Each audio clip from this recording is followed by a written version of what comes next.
Salut à tous, heureux de vous retrouver pour cette vidéo où on va parler d'un film d'animation chinois présent sur Netflix, New Gods, Nisa Reborn. Alors n'hésite pas à liker, t'abonner et bien sûr activer la cloche. C'est parti!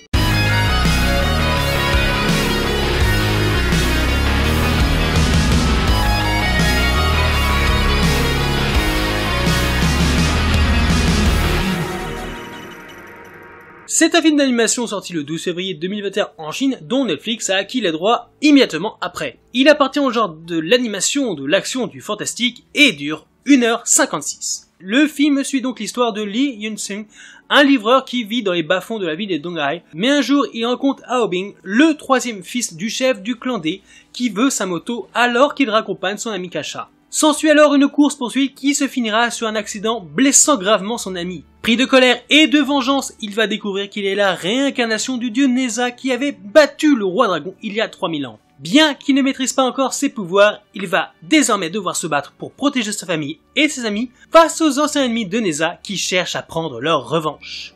En un mot, spectaculaire. Ah oui, c'est le bon mot. New Gods Nisa Reborn, ou de son nom original Si Chen Bang Neza Chongchen, est basé sur le mythique personnage de Neza, une déité chinoise popularisée par le roman Fagen Yanhi, l'investiture des dieux, écrit durant la dynastie Ming au XVIe siècle, un monument de la littérature chinoise où dieux et héros mythologiques apparaissent dans un récit de bataille narrant la naissance du panthéon chinois.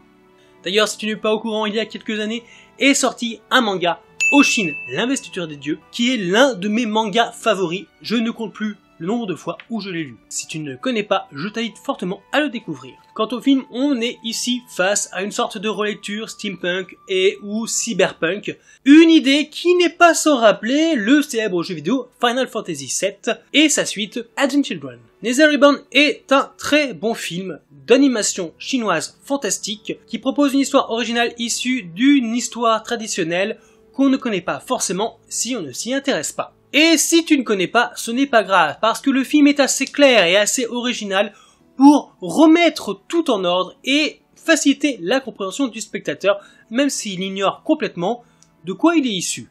Et ça, c'est très bien. Le scénario se focalise donc sur une guerre entre déités sur Terre, où certains n'auront de cesse de vouloir augmenter leur pouvoir pour dominer les plus faibles.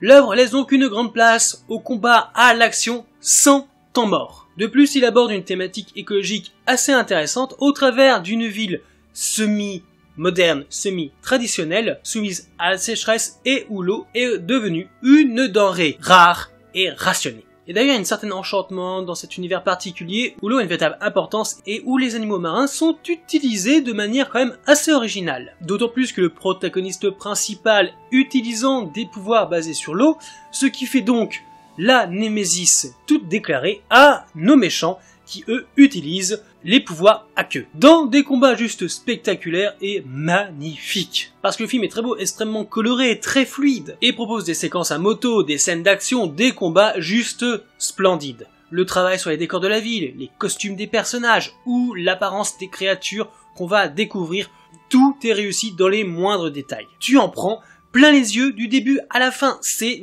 un plaisir. C'est un plaisir, c'est du bonbon pour les yeux. Voilà, c'est beau, et c'est encore beau. En plus, les protagonistes sont quand même assez convaincants, malgré le fait qu'il y a quand même certaines textures de cette animation qui ne l'est pas totalement. Pas convaincante, je dis. Mais en dehors de ceci, tout le reste de très bonne facture, et permet alors d'offrir un film très attractif et sympathique à voir. Sans compter qu'il y a quand même aussi un peu d'humour en passant par un personnage quand même assez loufoque, accompagné de petits animaux très mignons qui permettront de détendre l'atmosphère dans des moments quand même assez durs. Le doublage chinois est vraiment très bon car tous les protagonistes ont une voix qui leur correspond vraiment bien et qui les rend très attachants. On pourra juste regretter au niveau de l'histoire que les deux personnages principaux féminins sont relativement en retrait. Mais ceci dit, elles ont quand même des personnalités très intéressantes. Mais tu vois, c'est ça qui est bien d'une certaine façon, parce que malgré le fait qu'on essaie de nous vendre un triangle amoureux, au final, il n'y en a pas vraiment. Voire pas du tout. Ou peu. Je me comprends. Parce que même s'il y a une prémisse à la romance, eh bien, ça ne sera pas du tout exploité. Ok, on a les débuts, mais ça va rester ultra secondaire, et je pense que ce sera peut-être plus développé dans la suite. Enfin, peut-être. Et vu qu'on parle de la suite, chose plutôt cool, Dans le générique de fin, on aura le droit à 3 séquences post-génériques. Une annoncera la suite Whitesnake, un film d'animation jamais sorti en France. La deuxième annonce justement la continuité de ce dit film. Et enfin, la troisième annonce une adaptation de l'Investiture des Dieux. Je pense que tu l'as compris, nous n'avons pas fini d'entendre parler de cet univers, surtout si Netflix se propose de les sortir sur cette plateforme à chaque fois. Et ça, ce serait bien. Enfin bref, récapitulons un peu tout ça. De côté des points positifs, on a de très bons personnages, pas de romance inutile, des thèmes bien adaptés et surtout de l'action, beaucoup d'action, le film est magnifique. Du côté des points négatifs, cependant, certaines textures sont peu convaincantes et il faut attendre la suite. New Gods Neither Reborn est donc un film sans temps mort, rempli d'action, de feu, d'eau et d'une pointe d'humour, avec au cœur de son scénario des affrontements épiques à coups de magie ancienne et mystique, de dragons et de motos. L'animation 3D est très soignée, très colorée, pas grossière, surtout au niveau des personnages humains et bien sûr des créatures. Le film est surtout une entrée vers un tout nouveau univers qu'on a hâte de découvrir.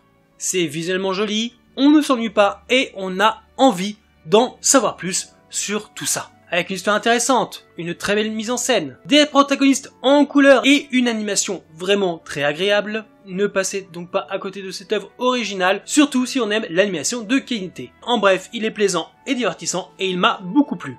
Mais toi, l'as-tu vu? Si oui, n'hésite pas à me dire en commentaire pour qu'on en discute. Sinon, eh bien, j'attends ton avis quand tu l'auras vu. Et du coup, c'est tout pour moi, donc on se retrouve bientôt pour une nouvelle vidéo. Bye!